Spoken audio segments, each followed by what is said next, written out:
السلام علیکم میرے ویورز اینڈ لسنرز، آپ سب کیسے ہیں؟ میں اللہ تعالیٰ کے یہاں پر امید ہوں کہ آپ لوگ اپنی فیملیز کے ساتھ دنیا کے جس کونے میں جہاں کہیں بھی آباد ہیں، اللہ تعالیٰ آپ کو خوش رکھے، شاد رکھے، آباد رکھیں اور آپ لوگ محفوظ ہوں گے۔ آپ لوگ نہ صرف اپنا بلکہ اپنی فیملیز کا بھرپور خیال رکھیے گا۔ اللہ تعالیٰ آپ کو ہر آفت ہر مصیبت سے محفوظ رکھے۔ اس وقت آپ ناول کریشن کے پلیٹ فارم پر سن رہے ہیں نمرہ احمد کا لکھا ہوا ایک خوبصورت ناول نمل۔ آئیے شروع کرتے ہیں۔ مسکراہٹ معدوم تھی اور ایک کٹیلی نظر ان دونوں پہ ڈال کے وہ آگے بڑھ گئی۔ فرید کا چہرہ اب ثنا سے مختلف نہ تھا۔ ہاشم پہ البتہ کوئی اثر نہ ہوا تھا۔ وہ کندھے ذرا سے اچکا کر اس کے پیچھے ہو لیا۔ اس نے پیپر مکمل کر لیا تھا اور ابھی امتحانی دورانیہ ختم ہونے میں 15 منٹ تھے۔ تب تک ممتحن ٹیچرز نے اسے وہیں بیٹھے رہنے کو کہا تھا۔ حنین پرچہ الٹا رکھ کر بیٹھی، لکھ لکھ کر دکھتی انگلیوں پہ جن پہ کہیں کہیں اینک لگ گئی تھی کو سہلا رہی تھی۔ اسے پیپر کر کے پڑھنے کی عادت نہیں تھی اور بعد میں باہر لڑکیوں کے گروپ میں کھڑے ہو کر ایک ایک جواب میں لانے سے تو وہ بھاگتی تھی۔ آدھے جواب تو وہیں غلط نکل آتے تھے۔ بس 3 پرچے مزید اور پھر BA ختم۔ شکر، اس نے خود کو تسلی دی۔ پھر ادھر ادھر دیکھا۔ لڑکیاں سر جھکائے دڑا دڑ لکھے جا رہی تھیں۔ امتحانی عملے کی خواتین کڑی نظروں سے دیکھتی ٹہل رہی تھیں۔ حنین کی نظریں روشن دان تک گئی۔ 3 3 3 1 ٹوٹل ہوئے 10۔ وہ اسی طرح کھڑکیاں، دروازے، سڑک کنارے درخت گنا کرتی تھی اور وہ بھی 10 10 کے گروپ بنا کر پھر سے شروع کرتی۔ سارے دروازے گن کر اس نے ایک خشک سیاہی والا قلم نکالا اور اس کی نب کو کرسی کے بازو پہ رگڑ رگڑ کر ان دکھے الفاظ لکھنے لگی۔ وہ عموماً پھول بناتی تھی یا تکون اور پھر اپنا نام لکھنا شروع ہو جاتی۔ حنین یوسف، حنین یوسف، حنین، حنین، اور لاشعوری طور پہ اس کے بنا سیاہی کے قلم نے لکھنا شروع کر دیا۔ ہاشم کاردار، ہاشم، ہاشم۔ وہ ایک دم چونکی، پھر قدرے گھبراہٹ سے ادھر ادھر دیکھا۔ چہرے کا رنگ تھوڑا سرخ ہوا۔ بے چینی سے ماتھے پر گرے بال ٹھیک کیے جو بات کبھی کسی سے نہ کہی ہو۔ وہ اچانک باہر نکل آئے جیسے بھرا ہوا گلاس چھلک جاتا ہے تو انسان اپنے ہی ہاتھوں سے ڈرنے لگتا ہے۔ اس نے قلم رکھ دیا، پھر آنکھیں بند کی۔ نظروں کے سامنے وہ چند لمحات، چند گھڑیاں گزری جب اس نے کبھی ہاشم کو دیکھا تھا یا اس سے ملی تھی۔ خاندانی دعوتیں، تہوار، وہ ان کی ماں کے سوتیلے بھائی کا فرسٹ کزن تھا۔ ہر وقت مسکراتا ہوا، بہت شاندار اور متاثر کن، مگر ایک دور کا رشتہ دار۔ اس کے قریب کھڑے ہو کر اس کو دیکھنا ایسا تھا جیسے بندہ آئیفل ٹاور کے نیچے ہجوم میں کھڑا ہو۔ مگر اب آئیفل ٹاور تک گئے بھی کتنا عرصہ ہو گیا تھا۔ خاندان میں دور دور تک کوئی ایسی تقریب ہی نہیں ہوئی جس میں اس کی ایک جھلک بھی نظر آ جاتی۔ پتہ نہیں کب دوبارہ وہ اسے دیکھے گی۔ اس نے بے دلی سے سوچا اور خشک نب سے پھر سے تکونے بنانے لگی، پھر پھول، پھر حنین، اور پھر سے ہاشم۔ ہاشم نے دروازے پر دستک دی اور پھر ہینڈل پکڑ کر دھکیلا۔ اندر آفس میں پرسکون خاموشی تھی۔ وہ اپنی کرسی پہ بیٹھی تھرمس سے پیالی میں چائے انڈیل رہی تھی۔ قریب ہی فائلز اور موٹی سیاہ جلد والی کتابیں کھلی رکھی تھی۔ زمر نے بس ایک نظر اسے دیکھا، پھر خاموشی سے چینی دان اٹھایا۔ اوہو، مجھے پھیکی چائے پسند ہے، ہاشم نے مسکرا کر کہتے منع کیا۔ دروازہ بند کر کے اندر آیا، کرسی کھینچی، ٹانگ پہ ٹانگ رکھ کر بیٹھا، کوٹ کا بٹن کھولا اور اس کے آگے سے پیالی اٹھا کر لبوں سے لگائی۔ زمر نے ابرو اچکا کر چینی دان واپس رکھ دیا اور فائل کے صفحے پلٹنے لگی۔ 2 3 گھونٹ بھر کر ہاشم نے پیالی میز پہ رکھی، پھر خوشگوار مسکراہٹ سے اس کو دیکھ کر بولا، سو ہم اب ٹھیک ہیں آپس میں؟ آپ کو کیا لگتا ہے؟ وہ فائل پہ چہرہ جھکائے سنجیدگی سے بولی۔ شاید نہیں، باہر میرے ہیئر کٹ اور سوٹ کو درمیان میں لائیں۔ ہاشم نے ذرا سے شانے اچکائے۔ اس پہ میں صرف اتنا کہوں گا کہ آپ ایک منتقم مزاج خاتون ہیں۔ اس نے نگاہیں اٹھا کر سنجیدگی سے ہاشم کو دیکھا۔ اگر اگلی دفعہ آپ نے کسی کو یوں میرے سامنے ہراساں کرنے کی کوشش کی تو ہم اس کے بعد ٹھیک نہیں ہوں گے. Is that clear? کرسٹل. ہاشم نے پیالی سے دوبارہ گھونٹ پڑتے ہوئے مسکرا کر اس کا چہرہ دیکھا. اس کے گھنگریالے بال کیچر میں آدھے بندھے تھے، ناک کی لونگ چمک رہی تھی اور سکیڑی ہوئی آنکھوں میں ٹھنڈی سی بے رحمی تھی. میں اپنی جاب کر رہا تھا، پھر بھی معافی مانگتا ہوں. آپ کو معافی مانگنی بھی چاہیے. وہ پھر سے فائل کی طرف متوجہ ہو گئی. چند لمحے کے لیے ہاشم کچھ نہ بولا تو زمر نے سر اٹھا کر اسے دیکھا. مجھے یقین ہے کہ آپ صرف سوری کرنے نہیں آئے. آپ کو کوئی فیور چاہیے؟ فائل بند کر کے وہ پیچھے ہو کر بیٹھی. کہیے، میں سن رہی ہوں. ہاشم نے مسکرا کر ایک پیپر بیگ سامنے رکھا. زمر نے اسے کھولا. اندر سے ایک کارڈ نکلا. کیا آپ دوسری شادی کر رہے ہیں؟ اسی سرد انداز میں مسکرا کر زمر نے کارڈ سامنے کیا. وہ ہلکا سا ہنسا. میری بیٹی سونیا کی 6ٹھی سالگرہ ہے اور آپ انوائٹڈ ہیں. زمر نے کارڈ دیکھا. وہ مستطیل ڈبے میں رکھا تھا، کسی شیلڈ کی طرح. سب سیاہ تھا اور سامنے سنہرے ربن سے وہ بنا ہوا ڈھکن کا ڈبہ بند ہوتا تھا. اندر ایک چھوٹا RSVP کا بھی رکھا تھا، جس کی ایک سطر پہ شرکت کرنے کی حامی اور دوسرے میں معذرت تھی، اور دونوں کے آگے خالی خانے بنے تھے. تھینک یو ہاشم. میں کوشش کروں گی وعدہ نہیں کرتی، مگر انویٹیشن اور فیور میں فرق ہوتا ہے. اس نے کارڈ بے نیازی سے میز پہ ڈال کر اسی ٹھنڈے پرسکون انداز میں پوچھا. ہاشم نے ابرو سے پیپر بیگ کی طرف اشارہ کیا. زمر نے دیکھا اس میں ایک اور کارڈ بھی تھا. اس نے وہ نکالا. اس پہ درج تھا سعدی یوسف اینڈ فیملی. ہاشم نے غور سے زمر کے بدلتے تاثرات دیکھے. اس کی آنکھوں میں تکلیف ابھری، چہرے پہ مضطرب سا احساس نمایاں ہوا. پھر وہی خاموشی چھا گئی. اس نے بے تاثر آنکھوں سے ہاشم کو سوالیہ انداز میں دیکھا. آپ اسے کوریئر کر دیں یا ہینڈ ڈلیور. نہ وہ میرے کوریئر کرنے سے آئے گا، نہ خود بلانے سے، مگر آپ کہیں گی تو وہ آئے گا. زمر نے دھیرے سے شانے اچکائے. میں اسے بھجوا دوں گی، کہلوا بھی دوں گی، مگر وہ اپنی مرضی کا مالک ہے. آپ کسی کو مجبور تو نہیں کر سکتے نا. وہ پہلے جیسے انداز میں بول رہی تھی، مگر سمندر میں پتھر پھینکنے کے بعد کے بنتے دائرے ابھی تک پھیل رہے تھے. نہ میں آج پیدا ہوا ہوں، نہ آپ. ہم دونوں جانتے ہیں کہ وہ آپ کا کہا نہیں ٹالے گا. ہاشم ذرا آگے ہوا. اس کی آنکھوں میں گہری سنجیدگی تھی. شادی کو میری پارٹی میں ہونا چاہیے، کسی بھی طرح. آپ اسے وہاں لائیں گی. زمر نے جواب نہیں دیا. وہ بس کارڈز کو دیکھتی رہی.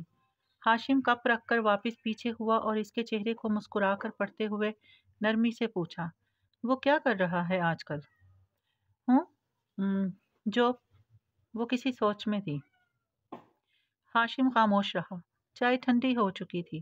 اس نے پھر بھی آخری گھونٹ اندر انڈیلا اور ذرا آواز سے پیالی رکھی. زمر نے نظریں اٹھا کر اسے دیکھا اور ہلکے سے اسبات میں سر ہلایا. آپ ابھی تک یہیں ہیں؟ یعنی آپ کو کوئی اور بھی فیور چاہیے؟ ہاشم نے مسکرا کر سر کو خم دیا اور بولنے کے لیے لب کھولے کہ میرا جواب انکار ہے. وہ کچھ کہتے کہتے رک گیا. ابھی میں نے کچھ کہا ہی نہیں. میں جانتی ہوں آپ کیا کہنا چاہتے ہیں. دائرے اب پھیل پھیل کر مٹ چکے تھے اور وہ سنبھل چکی تھی. آپ کو سرکار بنام عبدالغفور حیدر میں سیٹلمنٹ چاہیے، مگر نہیں، ہم ٹرائل پہ جا رہے ہیں. ہاشم کی مسکراہٹ غائب ہو گئی. اس نے واقعی حیرت سے ابرو اٹھائی. لیکن یہ ایک ایکسیڈنٹ تھا، غلطی ڈرائیور کی نہیں تھی. پھر بھی وہ دیت دینے کو تیار ہے. وہ ایک 16 سالہ کی لڑکی تھی جو اس ایکسیڈنٹ میں مر گئی ہے. ہاشم، ہم ٹرائل پہ جا رہے ہیں. اگر لڑکی کا خاندان دیت لینے پہ راضی ہو گیا، تب پروسیکیوٹر کا کیا خیال ہوگا؟ تب پروسیکیوٹر اپنی جیب سے دیت جتنی رقم ادا کر کے متاثرہ خاندان کو مجبور کر دے گا کہ وہ ٹرائل پہ جائیں. اوہ، آپ خود یہ رقم ادا کریں گے ان کو؟ اس نے مصنوعی حیرت سے ابرو اٹھائی. زمر پہلی دفعہ پورے دل سے مسکرائی. میں نے کہا ہم ٹرائل پہ جا رہے ہیں، میں نہیں. سوری، مگر آپ کو شاید معلوم نہیں، یہ کیس میں پلیٹ نہیں کر رہی. یہ پروسیکیوٹر بصیرت کا کیس ہے. وہ ایک لمحے کے لیے بالکل خاموش رہ گیا. بھویں سکیڑ کر اس نے واقعتاً اچنبے سے زمر کو دیکھا اور پھر سمجھتے ہوئے سر ہلایا. 50,000 کا ہیئر کٹ اور 2.5 لاکھ کا سوٹ. آپ واقعی ایک منتقم مزاج خاتون ہیں.